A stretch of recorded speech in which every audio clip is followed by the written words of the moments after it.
Hello friends, Mumbai Indians అభిమానులకు ఒక bad news. అదేమిటంటే ఆ జట్టు స్టార్ స్పిన్నర్ మిచెల్ శాంట్నర్ గాయం కారణంగా టోర్నీ మొత్తం దూరం అయ్యాడు. ఇతడు కేవలం బాల్తోనే కాకుండా బ్యాట్తో కూడా జట్టుకు ఉపయోగపడగలడు. దీంతో ఇతను లేకపోవడం ముంబై ఇండియన్స్కి గట్టి ఎదురుదెబ్బే.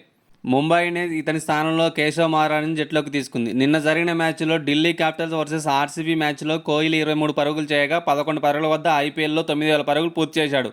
ఈ ఘనత సాధించిన ఒకే ఒక్క ప్లేయర్ విరాట్ కోహ్లీ. ప్రస్తుత ఫామ్ చూస్తే ఈ సీజన్లో ఇంకో 7 మ్యాచ్లు ఉన్నాయి. వచ్చే సీజన్లో 14 మ్యాచ్లు ఆడతాడు.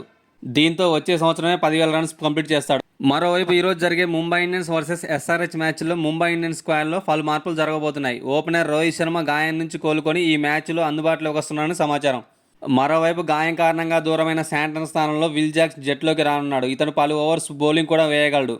గత సీజన్లో ఇతను ఎస్ఆర్హెచ్తో జరిగిన మ్యాచ్లో బౌలింగ్తో మ్యాజిక్ చేసి player of the match award గెలుచుకున్నాడు.